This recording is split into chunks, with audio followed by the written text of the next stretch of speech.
घरातली कामं करताना आपण आपली सेल्फ ग्रोथ आणि सेल्फ कॉन्फिडन्स कसा बिल्ड करू शकतो हे मी या व्हिडिओमध्ये दाखवलेलं आहे. त्याचसोबत मी माझं रुटीन, एक्सरसाइज, सेल्फ केअर आणि घर नीट ठेवण्यासाठी जे छोटे छोटे चेंजेस सुद्धा केलेले आहेत तर ते सुद्धा या व्हिडिओमध्ये तुमच्यासोबत शेअर केलेले आहेत.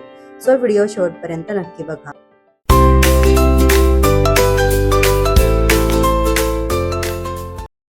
घरातल्या जबाबदाऱ्या, मुलं, टिफिन, काम या सगळ्यामध्ये आपण इतके गुंतून जातो की स्वतःसाठी वेळ काढणंही कठीण होतं आणि कधी नकळत आपण स्वतःलाच इग्नोर करायला लागतो, ज्यामुळे आपला कॉन्फिडन्स सुद्धा कमी होत जातो. आणि सगळ्यात महत्त्वाचं म्हणजे जरी आपल्याला थोडा वेळ मिळाला तरी तो वेळ आपण कुठे आणि कसा वापरायचा जेणेकरून आपण स्वतःची ग्रोथ करून घेऊ शकतो. अशाच काही छोट्या छोट्या सवयी आहेत ज्याने आपला सेल्फ कॉन्फिडन्स वाढेल आणि आपण आपला रिकामा वेळ कुठेतरी कारणे लावून आपण स्वतःची ग्रोथ करून घेऊ शकतो. आणि ह्या सगळ्या ज्या गोष्टी आहेत, सगळे जे बदल आहेत जे आपल्याला करून घ्यायचे आहेत, त्या बदलाची सुरुवात ही आपल्या स्वतःपासून होते.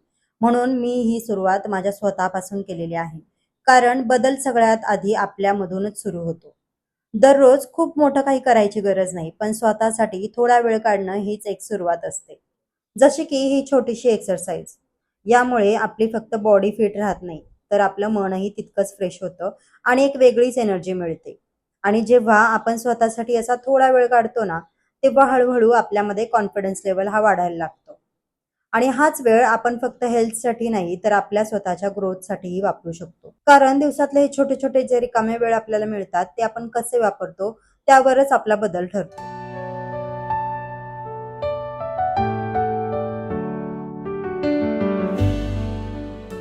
आता सकाळी एक्सरसाइज करण्यासाठी मी हा वेळ कधी काढते जेव्हा घरामध्ये कोणीही नसतं. अहो, ऑफिसला गेलेले आहेत आणि स्मित स्कूलला गेलेला आहे. घरात अजून खूप कामं उरलेली आहेत, पण तरीही त्यांचा टिफिन झाल्याच्या नंतरचा वेळ मात्र माझा असतो. सकाळपासून आपण सगळ्यांसाठी धावपळ करत असतो. टिफिन, कामं सगळं उरकण्यात वेळ जातो, पण त्यानंतरचा हा अर्धा तास मी खास माझ्यासाठी काढून ठेवते. आणि हा वेळ मी कुठेही वाया घालवत नाही, तर स्वतःसाठी इन्व्हेस्ट करते. या वेळेत मी थोडं योगा करते, सूर्यनमस्कार किंवा सिंपल स्ट्रेचेस जे असतील ना, जे आपण करू शकतो, ह्या एक्सरसाइज मी करते. हे फक्त एक्सरसाइज नाहीये, तर स्वतःसोबत थोडा वेळ घालवण्याचा एक मार्ग आहे. योगामुळे ना आपलं शरीर थोडंसं हलकं वाटतं आणि आपलं मनही तितकंच शांत होतं. कारण योगामध्ये आपण मेडिटेशन वगैरे ह्या सगळ्या गोष्टी सुद्धा करू शकतो आणि दिवसाची सुरुवात जर अशी केली तर फुल डे एनर्जी सुद्धा टिकून राहते. आणि खरं सांगायचं तर हे 10 ते 15 मिनिटं माझ्यासाठी खूप इम्पॉर्टंट असतात. कारण इथूनच माझा दिवस आणि माझा माइंडसेट दोन्ही इथूनच स्टार्ट होतात.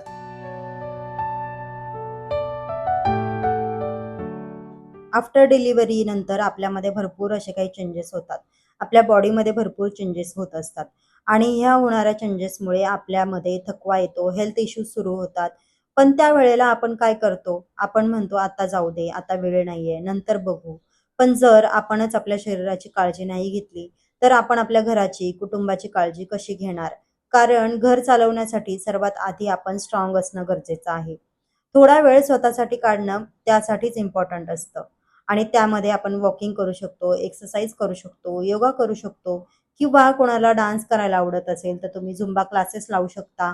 अशा काही ॲक्टिव्हिटीज असतात ज्याने आपण आपल्या बॉडीची हेल्थ छान ठेवू शकतो किंवा आपण आपलं जे वेट गेन होतं ते कमी करून घेऊ शकतो. एक्सरसाइज केल्यामुळे आपल्या बॉडीमध्ये जे फरक येतात ना, त्यामुळे आपला कॉन्फिडन्स सुद्धा वाढतो आणि त्या आलेल्या कॉन्फिडन्समुळे आपण कसं बसतो, कसं चालतो, कसं बोलतो हे सगळं आपल्या स्वतःलाच एक बेटर फील व्हायला लागतं. एक्सरसाइज झाल्यानंतरचा एक छोटा पण इम्पॉर्टंट पार्ट म्हणजे स्वतःची केअर घेणं. छान स्किन केअर रुटीन असणं किंवा नीट प्रेझेंटेबल राहणं हे फक्त बाहेर दिसण्यासाठी नाही तर स्वतःला चांगलं फील होण्यासाठी आहे. कारण जेव्हा आपण स्वतःकडे लक्ष देतो तेव्हा आपल्याला आतून एक वेगळी पॉझिटिव्हिटी आणि कॉन्फिडन्स जाणवतो. आणि खरं सांगायचं तर जेव्हा आपण थोडे नीट तयार होतो ना, तेव्हा आपला मूड पण छान इम्प्रूव्ह होतो. आता यामध्ये जास्त काही हेवी वगैरे मेकअप करण्याची गरज नाही. छान सिंपल असं स्किन केअर असलं पाहिजे. आता स्किन केअरमध्ये खूप महागड्या अशा गोष्टी पण वापरायची गरज नसते. एक छान स्वस्तातलं असं मॉइश्चरायझर जे तुमच्या स्किनला सूट होईल असं एक मॉइश्चरायझर, एक सनस्क्रीन आणि एक tinted lip balm. Tinted lip balm म्हणजे त्यामध्ये कलर ॲडेड असतो, ज्यामुळे आपल्याला वरती लिपस्टिक लावायची गरज नसते. माझ्याकडे हा निव्हियाचा लिप बाल्म आहे जो मी यूज करतेय आणि मला हा कलर ना म्हणजे हा जो मी निव्हियाचा लिप बाल्म घेतलाय ना, तो थोडासा कमी टिंटेड आहे, त्यामुळे मी त्याच्यामध्ये थोडीशी लिपस्टिक ॲड करते. कारण मला ओठांवरती लिपस्टिक भरपूर आवडते म्हणून. मी पण पहिलं स्किन केअर वगैरे करत नव्हते. पण आता 1-2 वर्ष झालं ना, मी भरपूर अशा स्किन केअरचे प्रॉडक्ट वगैरे ट्राय केलेले आहेत आणि त्यानंतर फायनली जाऊन डर्मॅटकडे भेटून मी माझं स्किन केअर रुटीन फिक्स केलेलं आहे. आणि जर तुम्हाला कोणाला स्किन केअर रुटीन असं तयार करायचं असेल, तर मला असं वाटतं की तुम्ही तुमच्या डर्मॅटकडे जाऊनच ते करून घ्यावं. कारण ना भरपूर असा फरक पडतो जेव्हा आपण स्वतःच्या मनाने काही प्रॉडक्ट यूज करतो आणि जेव्हा डॉक्टरांच्या सजेशननुसार यूज करतो ना, भरपूर फरक पडतो. हा माझा स्वतःचा एक्सपिरियन्स आहे. तर अशा पद्धतीने आपण स्वतः असं प्रेझेंटेबल छान कपडे घालून असं सकाळी नीटनेटकं छान राहिलं ना, तर एकदम छान फील होतं. आता आपण ड्रेस वगैरे तर नीट छान घातलेला आहे, छान स्किन केअर केलेलं आहे, पण त्याचसोबत आपले केस सुद्धा तितकेच छान असणं गरजेचं आहे. आपल्याला असं वाटतं, की आपण तर घरामध्येच आहोत, आपल्याला कोण बघणार आहे, कसंही राहिलं तरी. पण असं नसतं. आपण स्वतःच्या नजरेमध्ये छान दिसलं पाहिजे. कारण जेव्हा आपल्याला स्वतःला वाटतं ना, की आपण एकदम छान दिसतोय, नीट, क्लीन आणि वेल ड्रेसिंग केलेलं आहोत, तर तेव्हाच आपल्यामध्ये तो कॉन्फिडन्स लेव्हल वाढतो. आणि या सगळ्या गोष्टी केल्यामुळे आपल्यामधला हा कॉन्फिडन्स कधी वाढला हे आपल्याला कळत सुद्धा नाही.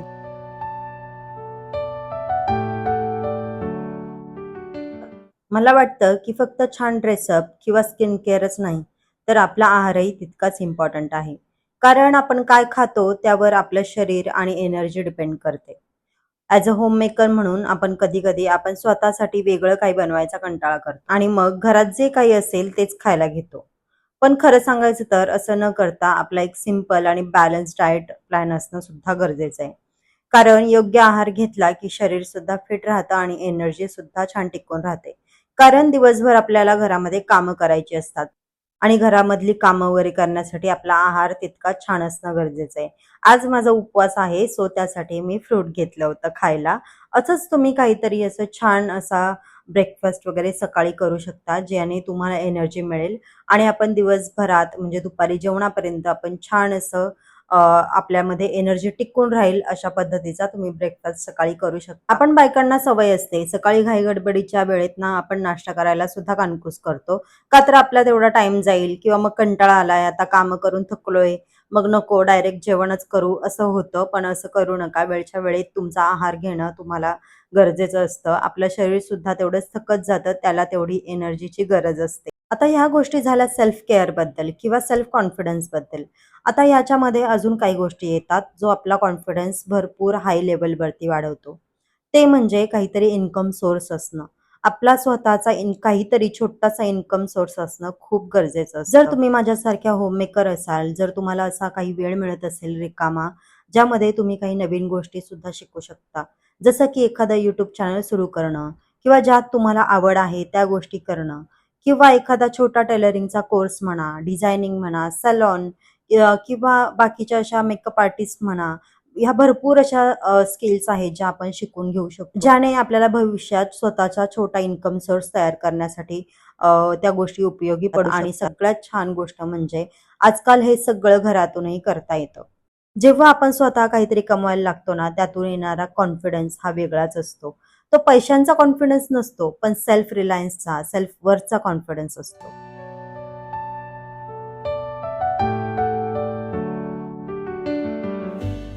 आजच्या काळात होममेकर म्हणून एक गोष्ट खूप इम्पॉर्टंट आहे. ती म्हणजे क्रिएटिव्हिटी. कारण खूप पैसा खर्च करूनच घर सुंदर बनवता येतं असं काही नाही. तर कमी बजेटमध्येही आपण आपलं घर खूप छान आणि व्यवस्थित ठेवू शकतो. त्यासाठी आपल्याकडे फक्त थोडीशी कल्पकता आणि प्लॅनिंग असेल ना, तर आपण आपल्या घराचा लूक कंप्लीटली चेंज करून घेऊ शकतो. जसं की घरातल्या जुन्या गोष्टी रियूज करणं, स्मॉल DIY आयडियाज वापरणं किंवा सिंपल ऑर्गनायझेशन ट्रिक्स वापरणं. आणि जेव्हा आपण स्वतःच्या क्रिएटिव्हिटीने घर सुंदर बनवतो ना, तेव्हा आपल्यालाच खूप सॅटिस्फॅक्शन मिळतं आणि त्या एन्व्हायर्नमेंटमध्ये राहिल्यावर ना, आपला मूड पण इम्प्रूव्ह होतो आणि कॉन्फिडन्स सुद्धा वाढतो. म्हणूनच सुंदर घर म्हणजे फक्त एक्सपेन्सिव्ह गोष्टी नाहीयेत, तर स्मार्ट आणि क्रिएटिव्ह थिंकिंग सुद्धा आहेत. आपल्याला मिळणारा रिकामा वेळ आपण मोबाईल स्क्रोलिंगमध्ये न घालवता, आपण अशा काही छान अशा DIYमध्ये घालवला ना, आपलं घर तितकंच छान ऑर्गनाइज दिसेल. आता मगाशी तुम्ही माझं शू रॅक पाहिलंच. कशा चपला अस्ताव्यस्त पडल्या होत्या आणि त्याच्या खाली काही मॅट वगैरे पण नव्हत्या. आता ह्या मॅट खरेदी करण्यासाठी आपल्याकडे पैसे नाहीत असं काही नाही. पण माझ्याकडे योगा मॅट होती जुनी. खूप वर्षांपूर्वीची योगा मॅट आहे बरं का ही. तीच योगा मॅट मी जपून ठेवली होती, की कुठेतरी मला ती कामी नक्कीच येईल. आता जेव्हा मी शू रॅक क्लीन करायला घेतला ना, तेव्हाच माझ्या डोक्यात चालू होतं, की याच्यामध्ये काहीतरी मला मॅट वगैरे अंथरायला पाहिजे, जेणेकरून हे शू रॅक जास्त घाण नाही होणार. आणि मी थोडंसं डोकं लावलं. जी माझी योगा मॅट होती ना, तिलाच असं छोट्या-छोट्या पार्टमध्ये कट करून घेतलं आणि त्याचं माप वगैरे घेतलं मी आणि ते कट करून घेतलं. आणि इतक्या छान पद्धतीने त्या मॅट तिथे बसल्या आहेत ना, तुम्ही इथे बघू शकताय. आपण असे छोटे-छोटे डी-आय-वाय करून आपलं घर एकदम छान ऑर्गनाइज करून घेऊ शकतो आणि तेही एकदम कमी पैशामध्ये. आता ही मॅट घ्यायला सुद्धा मला पैसे लागलेच होते. पण ती काही वर्षांपूर्वी खराब झाली होती म्हणून मी तशीच ठेवून दिली होती. पण मी ती फेकून नाही दिली. मी तशीच ठेवली जेणेकरून मला तिचा कुठेतरी तरी उपयोग होईलच नक्की पुढे भविष्यात. आणि ही योगा मॅट मला जवळ-जवळ 4 ते 5 वर्षांपूर्वीची आहे बरं का. आणि आज ती 4 ते 5 वर्षापूर्वीची मॅट माझी एवढी कामाला आली आहे, जिथे माझे 400 ते ₹500 आरामात वाचलेत. ॲज अ होममेकर म्हणून ही खूप मोठी गोष्ट असते, जिथे आपण आपल्या घराचे पैसे वाचवत असतो. आपण पैसे तर वाचवतोच, पण आपल्या थोड्याशा क्रिएटिव्हिटीने आपण आपलं घर तितकंच ऑर्गनाइज आणि छान नीटनेटकं ठेवू शकतो. अगदी तुम्ही सुद्धा तुमचा असा रिकामा वेळ जर तुम्हाला असेल ना, तुम्ही सुद्धा तुमच्या घरासाठी अशा काही डी-आय-वायज ज्या तुमच्या घरामध्ये उपयोगी ठरतील, अशा काही डी-आय-वाय आयडियाज तुम्ही तुमच्या घरामध्ये सुद्धा करून घेऊ शकता आणि छान ऑर्गनाइज करून ठेवू शकता तुमचं घर. आता हे नवीन शूजचं एवढं मोठं बॉक्स सुद्धा त्या शू रॅकमध्ये होतं, ज्याने तिथे भरपूर स्पेस जात होता. म्हणून मी आता ते तिथून काढलं, छान क्लीन करून घेतलं आणि त्याला आता दुसरीकडे कुठेतरी जागा करेन. जेणेकरून त्याच्या जागी अजून काही चपला किंवा अजून काही चपलांचे जोड तिथे बसू शकतात. आता मगाशी तुम्ही माझं शू रॅक पाहिलंच होतं आणि आता बघा, इतकं छान नीटनेटकं दिसतं आणि ऑर्गनाइज केलेलं दिसत आहे. अशाच काही डी-आय-वाय वापरून आपण आपलं घर एकदम छान ऑर्गनाइज करून घेऊ शकतो. आणि जेव्हा आपल्याकडे कॉन्फिडन्स आणि एक क्रिएटिव्हिटी अशा 2 गोष्टी असतात ना, त्यावेळेस आपला कॉन्फिडन्स डबल होतो. कारण आपल्यात असणाऱ्या क्रिएटिव्हिटीने आपण आपलं घर एकदम छान बनवू शकतो आणि आपल्यातला कॉन्फिडन्स आहे तो आपल्याला स्मार्ट होममेकर सुद्धा बनवतो. आपलं घर नेहमी नीटनेटकं, क्लीन असेल ना, तर ॲज अ होम मेकर म्हणून आपल्याला तिथेच पोचपावती मिळालेली असते. आणि ज्या दिवशी आपल्याला ती पोचपावती मिळते, त्या दिवशी सुद्धा आपला एक कॉन्फिडन्स वेगळ्याच लेव्हलवरती असतो. आपली सेल्फ ग्रोथ जितकी इम्पॉर्टंट आहे, तितकीच ग्रोथ आपल्या मुलांची सुद्धा इम्पॉर्टंट आहे. आणि त्यासाठी त्यांच्या आहारामध्ये सगळ्या गोष्टी इन्क्लूड करणं ही आपली जबाबदारी आहे. मुलं स्कूलमधून यायच्या आधीच जर आपलं जेवण रेडी असेल ना, तर आपल्याला काही टेन्शन नाही राहत. कारण आपला जो रिकामा वेळ असतो, तो आपण कुठेतरी कारणे लावलेला असतो आणि त्याचसोबत आपण आपली ही बाकीची कामं सुद्धा एकीकडे करून घेऊ शकतो. जसं की जेव्हा मी शू रॅक क्लीन करत होते, तेव्हाच मी एकीकडे कुकर लावून घेतला होता आणि ते क्लीन झाल्याच्या नंतर मी लगेच डाळ फोडणीला घालून घेतली आणि तोपर्यंत स्मिथसुद्धा स्कूलमधून आला होता. आता ह्या सगळ्या गोष्टी मी वेळेवर करू शकले, कारण मी माझा रिकामा वेळ कुठेही वाया घालवलेला नव्हता. मुलांना जेवण देऊन आपण आपली बाकीची कामं पण करू शकतो. जिथे आपल्याला मोबाईलवर स्क्रोलिंग वगैरे करायला टाईम असतो ना, त्याच वेळेत आपण आपलं किचन वगैरे क्लीन करून घेऊ शकतो. आता दुपारचं किचन वगैरे आपण सहसा तसंच ठेवून देतो, की संध्याकाळी वगैरे करता येईल. पण आपण असं न करता आपण आपला रिकामा वेळ इथे घालवला आणि आपलं किचन छान क्लीन करून घेतलं, तर आपला तोच टाईम तिथे सेव्ह होतो. आपल्या बायकांच्या अशा तक्रारी असतात, की रोज जेवणाला काय बनवू? मी असे काही कडधान्य भिजवून ठेवते, जेणेकरून मला असं कधी प्रश्न नाही पडणार, की जेवणाला काय बनवू?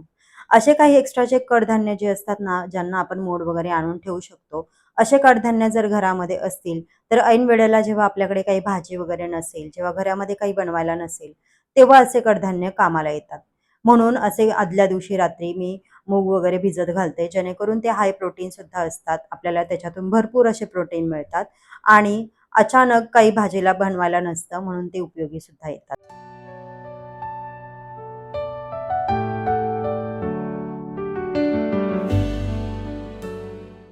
मुलांचं स्कूल वगैरे चालू झालेलं आहे. ज्यांचे सी बोर्ड वगैरे आहेत, तर त्यांचे स्कूल चालू आहेत. ज्यांचे स्टेट बोर्ड आहेत, त्यांना काही सुट्ट्या लागल्या असतील. मुलांचं स्कूल चालू झाल्याच्या नंतर त्यांचे जे जुने नोटबुक, कोर्स बुक जे असतात, ते कपाटांमध्ये असेच पडलेले असतात. तेच आपण जे नवीन जेव्हा स्कूल चालू होतं, तेव्हाच आपण असे बाहेर काढून ठेवले आणि कोणाला जर त्याची गरज असेल किंवा रद्दीमध्ये सुद्धा आपण ते देऊ शकतो. मला असं वाटतं, की ज्यांना कोणाला गरज असते अशा नोटबुकची किंवा कोर्स बुकची, कधी-कधी अशा काही नोटबुक असतात, ज्या यूजसुद्धा केलेल्या नसतात किंवा काही कोर्स बुकसुद्धा असतात. ते आपण इतर कोणाला तरी देऊ शकतो, जे ते यूज करू शकतात. मी दरवर्षी स्मिथचे कोर्स बुक वगैरे कोणाला तरी देत असते. म्हणजे एखादा जर बुक चेंज झाला नाही, एखादं पोर्शन चेंज झालं नाही, तर ते बुक आपण दुसऱ्याला देऊ शकतो. आता ह्यांचं असं आहे, की त्यांचा दरवर्षीच पॅटर्न वगैरे चेंज होतो. कोर्स बुक चेंज होतात.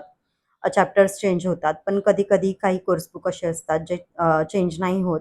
असे कोर्स बुक मी दुसरं कोणाला तरी देते.